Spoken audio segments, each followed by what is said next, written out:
I now give the floor to the distinguished representative of Indonesia to introduce an address by the head of state.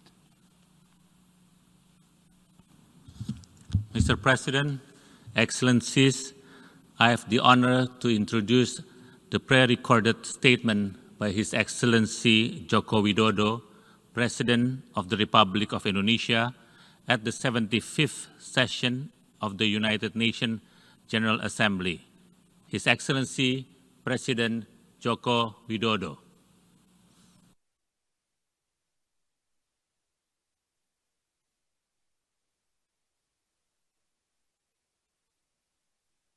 His Excellency, President of the UN General Assembly, His Excellency UN Secretary General, distinguished leaders of the member countries of the United Nations, this year marks the 75th anniversary of the United Nations.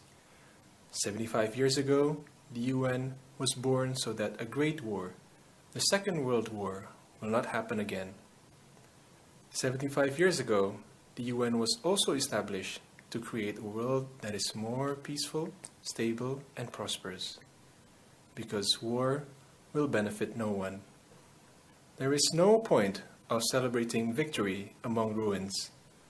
There is no point of becoming the largest economic power in the midst of a sinking world. Mr. President,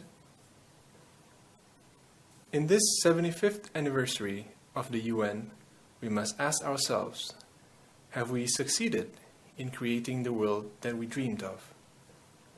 I believe all of us will have the same answer, not yet. Conflicts are still happening all over the world. Poverty and even hunger are still suffered by many. The principles of the UN Charter and international law are often neglected, including respect for sovereignty and territorial integrity. All of us are concerned with the situation. Our concern grew even deeper in the midst of the COVID-19 pandemic.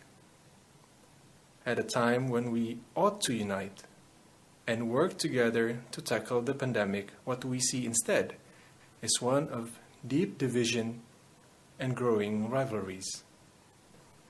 Whereas in fact, we must unite and always promote a win-win approach in building relations among states that is mutually beneficial. We all understand the tremendous impacts of the pandemic, both on health and the social economy. We're also aware that the virus knows no boundaries. No one is safe until everyone is. If division and rivalries continue to persist, then I am concerned that the pillars of stability and sustainable peace will crumble or even destroyed. A world peace, stable and prosperous, becomes more and more difficult to attain. Excellencies, this year Indonesia also celebrates the 75th anniversary of its independence. It has always been our commitment. Indonesia will continuously contribute to world peace as mandated by our Constitution. Indonesia will continue to play a role as bridge builder, as part of the solution. Consistently, this commitment is continuously upheld, including throughout Indonesia's membership at the UN Security Council. The spirit of cooperation will continue to be promoted by Indonesia, the spirit which provides mutual benefits to all parties and leave no country behind. No one, no country should be left behind. The respect for equality was also emphasized by Indonesia's founding father, Bung Karno, during the Asia-Africa Conference in Bandung in 1955, that gave birth to the Bandung Principles.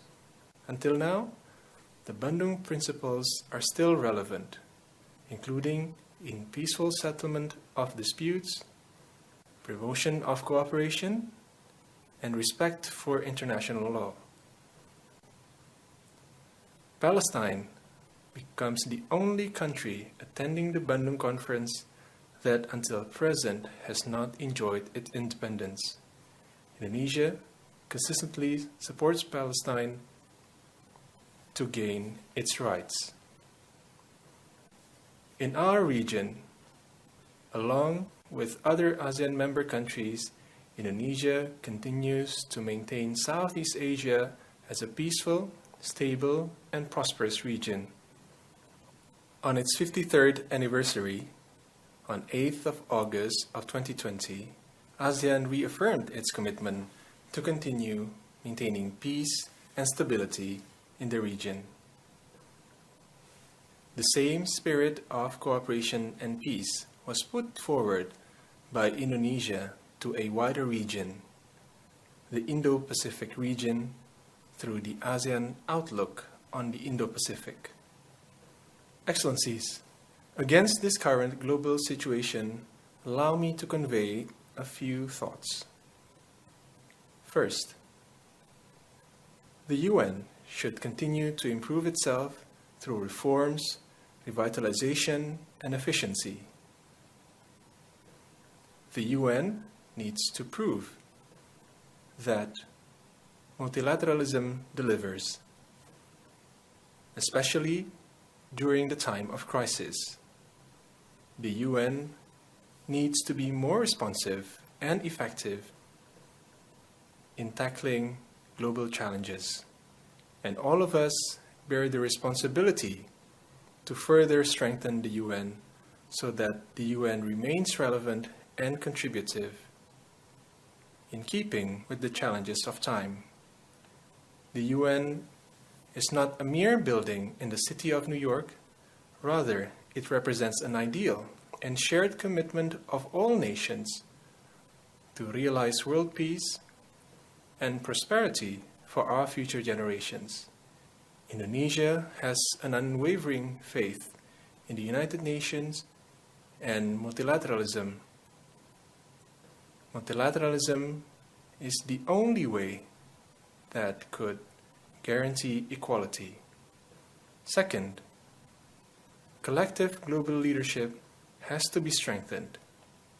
We're all aware that when it comes to relations among countries in international relations, every country always protects their national interests. However, we must not forget that all of us have the responsibility to contribute to be part of the solution for peace, stability, and prosperity of the world.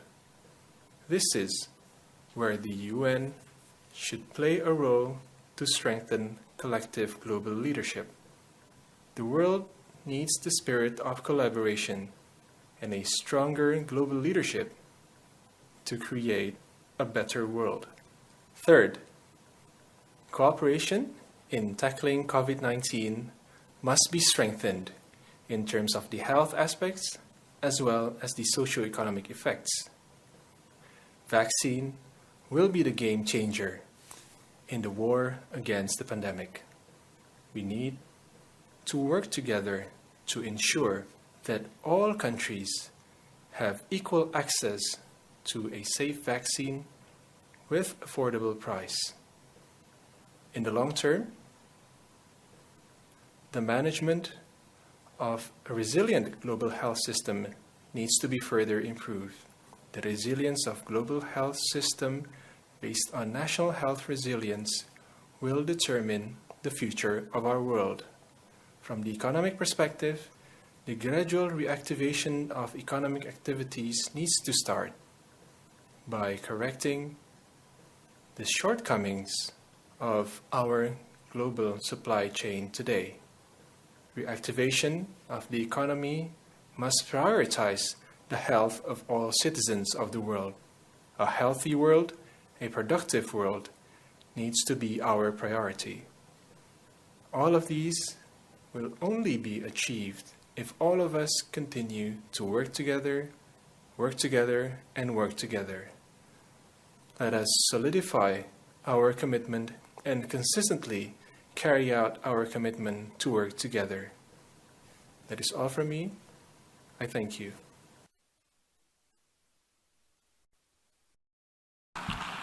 On behalf of the General Assembly, I wish to thank the President of the Republic of Indonesia for the statement just made.